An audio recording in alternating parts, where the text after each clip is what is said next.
আসসালামু আলাইকুম ওয়া রাহমাতুল্লাহি ওয়া বারাকাতুহু আলহামদুলিল্লাহি ওয়াহদা ওয়াসসালাতু ওয়াসসালামু আলা আশরাফিল আমবিয়া ওয়াল মুরসালিন নবিয়িনা মুহাম্মাদিন সাল্লাল্লাহু আলাইহি ওয়াসাল্লাম ওয়া আলা আলিহি ওয়া সাহবিহি আজমাইন আম্মা বাদ। বই শারহু সালাসাতিল উসুল এর তাহকিকাত, তাহকিক 5, 387 পৃষ্ঠা, তাহকিক নাম্বার 5। প্রথম হাদিস, হাদদাসানা ইবনু নুমাইরিন حدثنا الأعمش عن منذر حدثنا أشياخ من التيم قال أبو ذر لقد تركنا محمد صلى الله عليه وسلم وما تحرك طائر جناحيه في السماء إلا أذكرنا منه علما।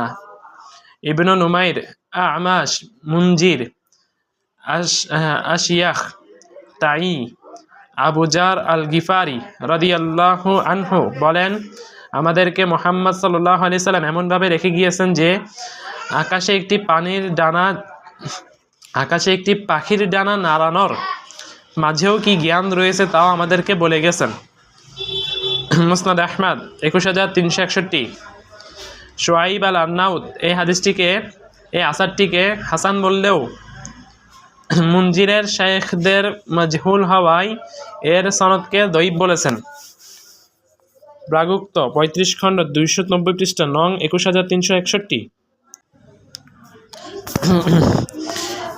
সুতরাং এই সানাদে হাদিসটিও দাইফ। তৃতীয় হাদিস, আখবারনাল হুসাইন ইবনু আহমদ ইবনি বিস্তামিন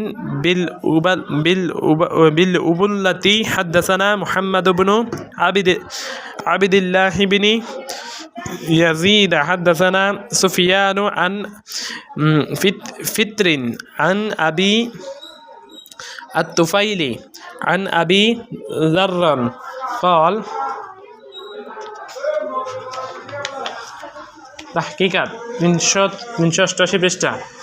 হুসাইন বিন আহমদ বিন বিস্তাম, মোহাম্মদ বিন আবদুল্লাহ বিন ইয়াজিদ, সুফিয়ান ফিতর, আবু তুফাইল, আবু জার আল গিফারি রাদিয়াল্লাহু আনহু। হাদিসের অনুবাদ পূর্বের হাদিসের অনুরূপ। সহিহ ইবনে হিব্বান 65। শুআইব এই হাদিসের সানাদকে সহিহ বলেছেন, অথচ এই হাদিসের ফিতর রয়েছে, তাকে তিনি সিকাহ বলেন। তার ব্যাপারে বিবরণ পরে আসছে। আল হুসাইন বিন আহমদ বিন বিস্তাম ইবনে হিব্বানের শেখ, যার তাওসিক বা তাদঈফ সংক্রান্ত সরাসরি কিছুই পাওয়া যায় না। এমনকি ইবনে হিব্বান তাকে তার সুবিখ্যাত আসিকাত গ্রন্থ অন্তর্ভুক্ত করেননি। তবে যেহেতু তিনি ইবনে হিব্বানের শেখ ও তিনি তার থেকে বর্ণিত হাদিস তার সহিহ গ্রন্থে অন্তর্ভুক্ত করেছেন, তাই এটি এক প্রকার তাওসিক। মুহাম্মদ বিন আবদুল্লাহ বিন ইয়াজিদ আল মুকরি সম্পর্কে আবু হাতিম বলেন, তিনি সাদুক, ও তার ছেলে বলেন তিনি সাদুক সিকাহ। আল জারহ ওয়া তা'দীল 7 খণ্ড 308 পৃষ্ঠা, নং 1668। আন-নাসাই, আল খালিলি ও ইবনে হিব্বান তাকে তাওসিক করেছেন। তাহজিবুত তাহজিব 9 খণ্ড 284 পৃষ্ঠা, নং 467। সুফিয়ান বিন ওয়াইনা এখানে আনা করেছেন। ইবনে হাজার তাকে দ্বিতীয় মর্তাবাতে রাখলেও মারাতিবুল মুদাল্লিসিন ক্রম 2 খণ্ড 52 পৃষ্ঠা, জুবাইর আলীর মত অনুযায়ী তিনি তৃতীয় মর্তাবার মুদাল্লিস। আল ফাতহুল মুবিন হাসিয়া 40 থেকে 42। আমি আবু হাজম মনে করি জুবাইর আলীর যুক্তিটি সুন্দর ও এটি সঠিক। ইবনে হাজার বলেন, ফিতরের খলিফা আল মাখজুমি সাদুক শ্রেণীর, তার বিরুদ্ধে তাশওয়ি এর অভিযোগ করা হয়েছে। তাকরিব 5441। আহমদ ফিতরের তাওসিক করলেও তার মধ্যে তাশাইয়ু থাকার উল্লেখ করেছেন।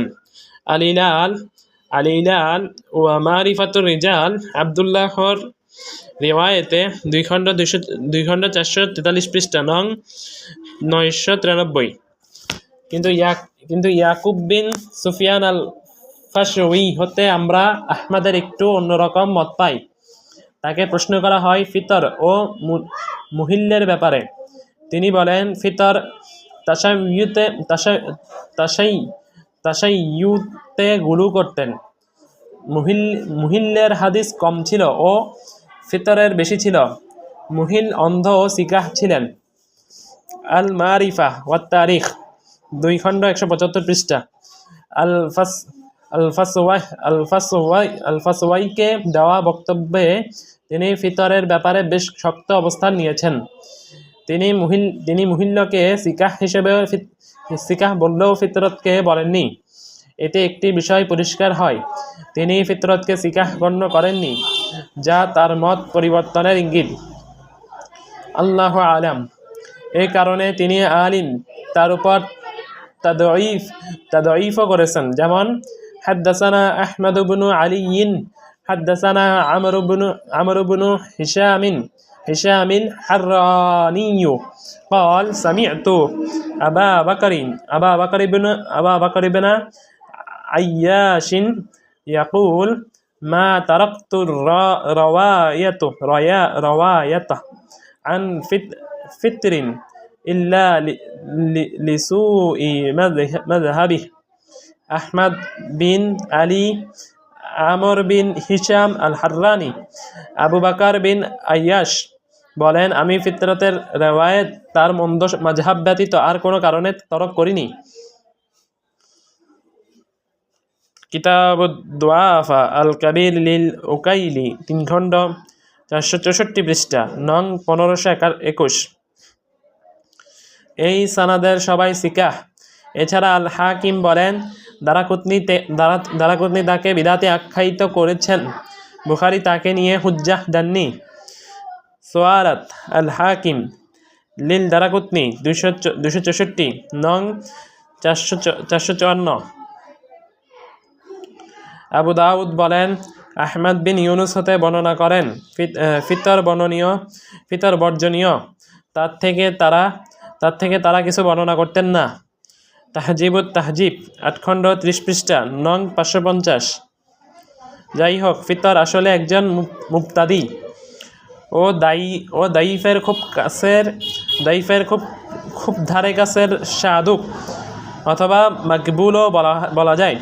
তার বর্ণনাকে পূর্বের অনেক নুকাত সঠিক বললেও যারা তার তাদঈফ করেছেন তারা মূলত তার তাশাইয়্যু এর কারণে করেছেন।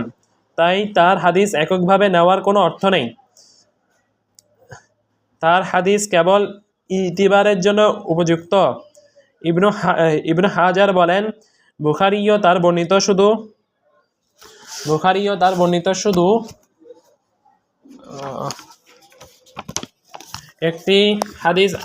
একটি হাদিস আসলে শাহেদ আকারেই বর্ণনা করেছেন, কিন্তু আল আমাশ একে মারফু আকারে বর্ণনা করেননি। ফাতহুল বারি 1 খণ্ড 435 পৃষ্ঠা। ইবনু হিব্বানের হাদিসের তালিকে শুআইব আল আরনাউত আল হাইশামির একই সনদের ব্যাপারে মন্তব্য পেশ করেন। মুহাম্মদ বিন আবদুল্লাহ বিন ইয়াজিদ আল মুকরি ব্যতীত তাবারানির সনদের সবাই সহিহাইনের, আর তিনি সিকাহ। এছাড়া যেসব শাইখদের নাম আহমদের রেওয়ায়েতে মুবহাম ছিল তারা ব্যতীত। মাজমাউদ জাওয়াইদ 8 খণ্ড 263 পৃষ্ঠা। আমি আবু হাজম মনে করি, সানাদের সকলেই সহিহাইনের রাবি হওয়ার অর্থই সকলেই সিকাহ। এই কথাটি সত্য নয়। আমরা ইতিপূর্বে এর পক্ষে দলিল পেশ করেছি। চতুর্থ হাদিস, হাদ্দাসানা আবু দাউদ قال হাদ্দাসানা শু'বাতু আনিল আ'মাশ عن منذر الثورية عن أصحاب له عن أبي ذر। আবু দাউদ, শু'বা, আল আ'মাশ, মুনজির আস-সাউরি, তার সাথে মুবহাম আবু জার আল গিফারি রাদিয়াল্লাহু আনহু। হাদিসের অনুবাদ পূর্বের হাদিসের অনুরূপ।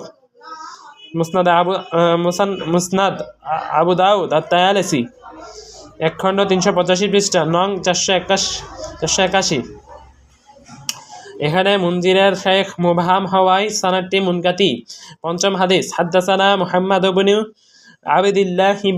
আবিদিল্লাহিল হাদরামিয়্যু সানা মুহাম্মদ ইবনে আবিদিল্লাহ ইবনে ইয়াজিদ আল মুকরিয়্যু সানা সুফিয়ান ইবনে উয়াইনা عن فطر عن أبي الطفيل عن أبي ذر قال تركنا رسول الله صلى الله عليه وسلم وما طائر يقلب جناحيه في الهواء إلا وهو يذكرون منه علما قال فقال صلى الله عليه وسلم ما بقي شيء يقرب من الجنة ويباعد من النار إلا وقد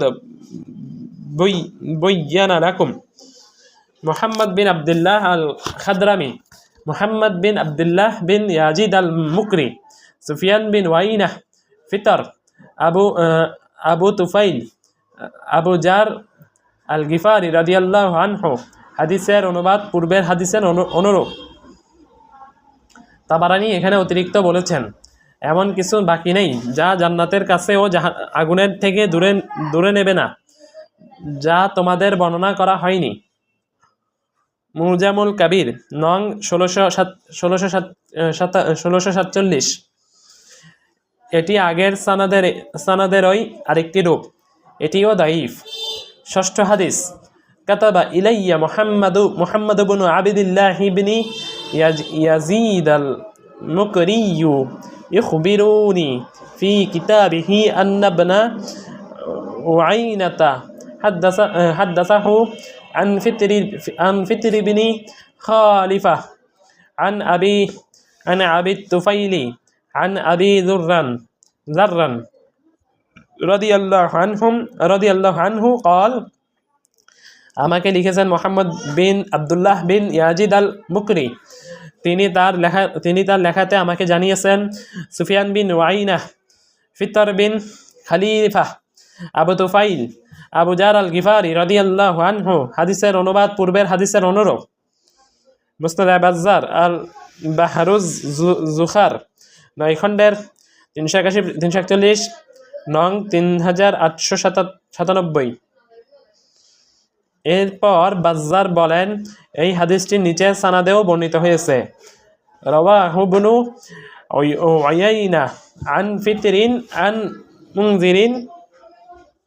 منذر ثورية قال أبو ذر سفيان بن وعينة فطر بن خليفة منذر الثوري আবু জার আল গিফারি রাদিয়াল্লাহু আনহু, অর্থাৎ আবু তুফাইল ব্যতীত।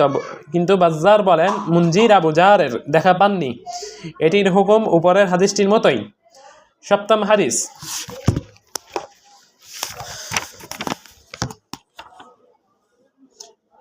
আখবিরিনা আমর বিন গাদির বাংলা ওমর বিন গাদির, আব্দুস সামাদ বিন মোহাম্মদ, আলী বিন মুসলিম, হুসাইন বিন তুল্লাব, মোহাম্মদ বিন আহমদ, মোহাম্মদ বিন মখলাদ, ঈসা বিন আবিহাদ, ইয়াহিয়া বিন আবি বকর, সুফিয়ান, ফিতর বিন খলিফা, আবু তুফাইল, আবু জার আল গিফারি রাদিয়াল্লাহু আনহু। হাদিসের অনুবাদ পূর্বের হাদিসের অনুরূপ। তাজকিরাতুল হুফাজ 3 খণ্ড 34 পৃষ্ঠা নং 811। সে আসলে সেই একই সানাদ, শুধু আজ-জাহাবির নিজস্ব সানাদের সাথে যুক্ত হয়ে সেই সুফিয়ানের আনা ও ফিতরের উপস্থিতি এতে বিদ্যমান। অষ্টম হাদিস, হাদ্দাসানা ফিতরুন আন মুনজিরিস সাউরিয়্যা আন আবি যাররান قال ফিতর বিন খলিফা মুনজির আস-সাউরি আবু জার আল গিফারি রাদিয়াল্লাহু আনহু। হাদিসের অনুবাদ পূর্বের হাদিসের অনুরূপ। আবু জুহুদ লিল ওয়াকি 843 নং 522। এটি এই তারিকাতে এখন পর্যন্ত সবচেয়ে ছোট সানাদ, কিন্তু এ সানাদেও একই সমস্যা বিদ্যমান। এখানে ওয়াকি ফিতর থেকে বর্ণনা করছেন। নবম হাদিস, قال أحمد بن منيع حدثنا محمد بن عبيد التنافسي تنافتر هو ابن خليفة عن أبي يعلى هو منذر الثوري عن أبي الدرداء رضي الله عنه أحمد بن مني محمد بن عبيد التنفسي ফিতর বিন খলিফা, আবু ইয়ালা, মুনজির সাউরি, আবু দারদা রাদিয়াল্লাহু আনহু। হাদিসের অনুবাদ পূর্বের হাদিসের অনুরূপ। আল মুতালিবুল আলিয়া 15 খণ্ড 630 পৃষ্ঠা নং 3846। ইবনে হাজার বলেন, এ রেওয়ায়েতকারীরা সিকাহ, কিন্তু এটি মুনকাতে ও ফিতরের ব্যাপারে লোকেরা ইখতিলাফ করেছে। প্রাগুক্ত আমি বলি, এই সনদটি অন্য সব সনদের বিপরীত। পূর্বের আশারগুলোর বক্তা ছিলেন আবু যর, কিন্তু এই আশারের বক্তা আবু দারদা। সুতরাং এতে ইদিতিরাবেরও গন্ধ রয়েছে। দশম হাদিস, ইয়াহয়ী ইবনে সাঈদ আল-কাত্তান ফারাউহু আন ফিতর عن عطاء بن أبي رباح عن أبي الدرداء ইয়াহিয়া বিন সাঈদ আল কাত্তান, ফিতর বিন খলিফা, আতা বিন আবি রবাহ, আবু দারদা রাদিয়াল্লাহু আনহু। হাদিসের অনুবাদ পূর্বের হাদিসের অনুরূপ। মুসনাদে আবু ইয়ালা আল মাউসুলি 9 নং খণ্ড 46 নং পৃষ্ঠা। আর হাদিস নং 5109। আমি বলছি, এই সনদেও ফিতর বিদ্যমান, সুতরাং এই সনদের হাসান হওয়ার কোনো সম্ভাবনাই নাই। কিন্তু শুআইব আন-নাউদ বলেন, ইবনে হাজারের সকল বর্ণনাকারীকে সিকাহ বলেছেন, কিন্তু তা মুনকাতে আতা ও আবু দারদার মাঝে। আল মুতালিবুল আলিয়া 4 খণ্ড 28 পৃষ্ঠা। আমি আল মুতালিবুল আলিয়াহর মূল গ্রন্থে আতা ও আবু দারদার মাঝে অংশটুকু পাইনি। আসলে মুনকাতে বলা হয়েছে এর পূর্বের হাদিসটিকে, তবে তার দাবিটি আসলে সঠিক। আর তার তাহজিবে ফিতরের ওস্তাদের তালিকাতেও আবু দারদার নাম নেই। তাহজিবুল কামাল 20 নম্বর খণ্ড 69 নম্বর পৃষ্ঠা নং 3933। সাআদ আশ-শিত্রিয় এই হাদিস ও আগের হাদিসটির ব্যাপারে বলেন, আতা ও মুনজিরের সাথে আবু দারদার ইনকিতাহর কারণে এই হাদিসটি দঈফ। আল মুতালিব আল আলিয়া 630 নং 3846। সাআদ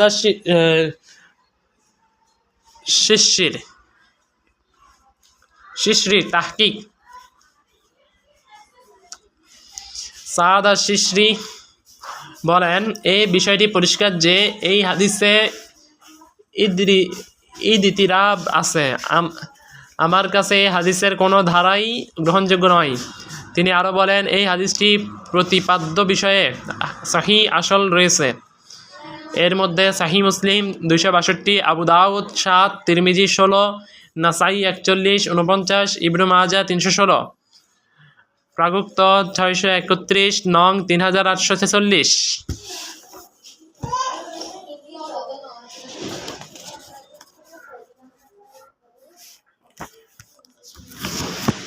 তাহকিকাত 394 পৃষ্ঠা। এই হাদিসগুলো তাহকিক এখানে করার প্রয়োজন বোধ করছি না, তবে আল আলবানী ও জুবাইর আলী উভয়ই এই সকল হাদিসের সহিহ হওয়ার ব্যাপারে একমত হয়েছেন। খোলাসা 1, উপরের আলোচনা অনুযায়ী সব মিলিয়ে এই হাদিসটি আসলে দাঈফ। ওয়াল্লাহু আলাম। 2 আমার মতে এই হাদিসটির মুনকাতে তারিকাগুলো বাদ দিলে বাকি সব সনদে একই ইল্লাহ বিদ্যমান, হয় ফিতরাতের উপস্থিতি অথবা সুফিয়ানের তাদলিস নতুবা দুটোরই উপস্থিতি। সুতরাং এই হাদিসকে হাসান লি গাইরিহিতে উন্নীত করা কখনোই অসম্ভব নয়। 2 আমার মতে পাখির ডানা ঝাপটানোর সাথে দ্বীনের শরীয়তের কোনো সম্পর্ক নেই। পাখির ডানা ঝাপটানোর মাঝে শরীয়তের কোনো উদ্দেশ্যও নেই। শরিয়াহ কেবল মানব ও জিন জাতির উপর নাজিল হয়েছে, আর শরিয়ত পার্থিব জ্ঞানকে নির্দেশনা করে না, আর শরিয়াহর মধ্যে পার্থিব বিজ্ঞান খুঁজতে যাওয়াও অনর্থক। যাই হোক, এই হাদিসটি সঠিক হলেও পাখির ডানা ঝাপটানোর কথাটি সাহাবী আবু জারের নিজস্ব মত হতো, নবী সাল্লাল্লাহু আলাইহি সাল্লামের মত হতো না।